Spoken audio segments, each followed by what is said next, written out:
여러분, 100년 가게라. 쉽게 말하면 소상공인이나 자영업자들 중에 100년을 갈 수 있는 가게를 중소벤처기업부에서 선정한 것을 말하잖아요. 그 가게들은 경쟁력이 있다는 거예요. 지금까지도 30년, 40년 이어왔고 앞으로도 50년, 60년 이어갈 회사들이다. 가게들이다. 그래서 100년 가게라는 이름을 붙였던 거거든요. 그런데 이런 100년 가게들이 진짜 어려워지고 있습니다. 이러다가는 노포라고 하죠. 100년 가게들 하나씩 하나씩 무너질지도 모른다는 그런 두려움에 빠져 있기도 합니다. 여러분, 이곳이 어딘가? 제가 위에 써놨죠. 서울 신촌에 있는 헌책방입니다. 걸벗 서점입니다. 40년이나 된 곳이에요.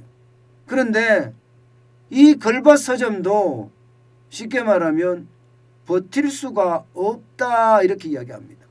버틸 수가 없다.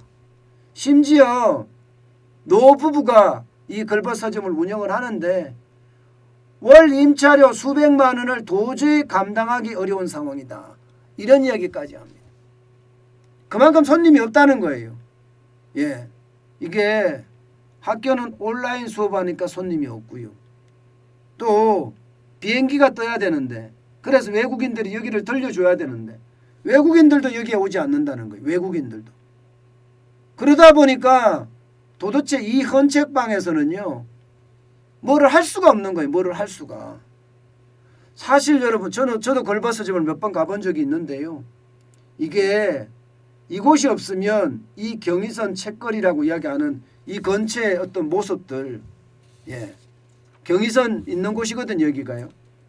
진짜 예쁜 곳인데 참 심각해지는 겁니다. 오죽했으면 주인 부부가 그렇게 이야기합니다. 돈 버는 거는 바라지도 않는다. 어떻게든 유지는 하고 싶다. 이 자리에 뼈는 못 묻어도 책이라도 묻고 싶다. 이렇게 이야기합니다. 뼈는 못 묻어도 책이라도 묻고 싶다. 70대 즈음에 된 이 부부는요.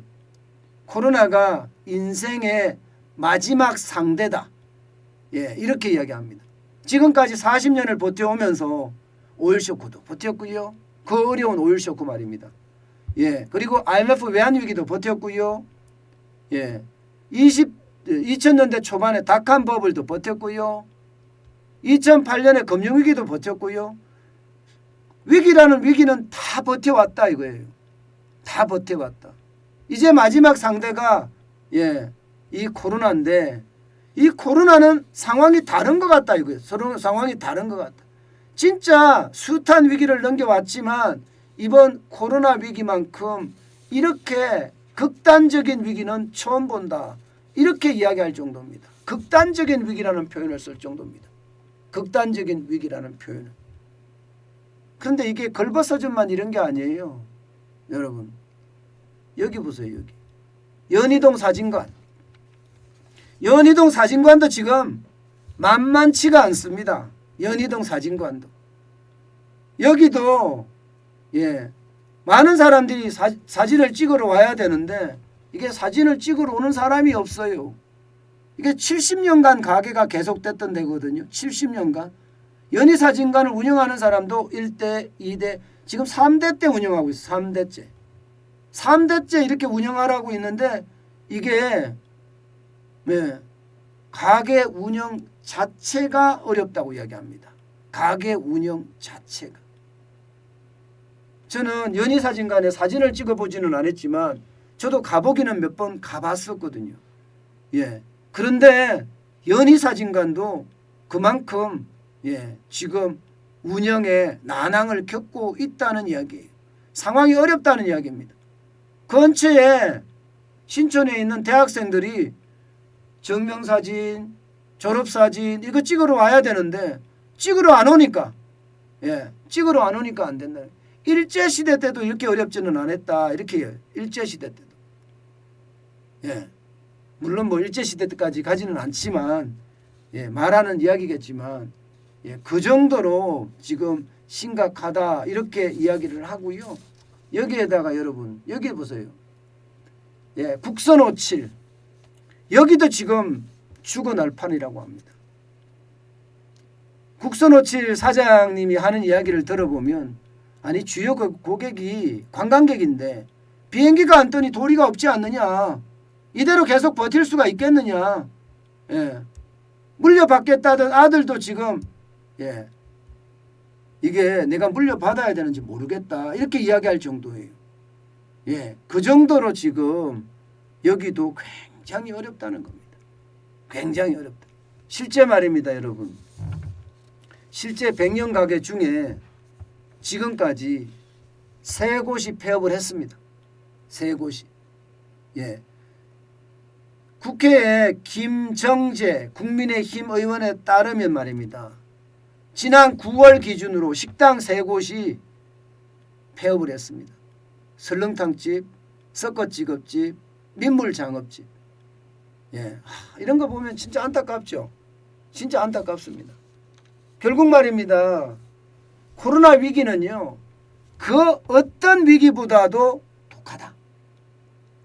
이게 자영업자들, 소상공인들, 영세기업들 입장에서는 바닥 경제에서 소비를 주축으로 만들어주는 그런 큰 역할을 하는데 디딤돌 역할을 하는데 결국 말입니다. 이들이 지금 그 어느 때보다 어려워진다. 이런 얘기입니다.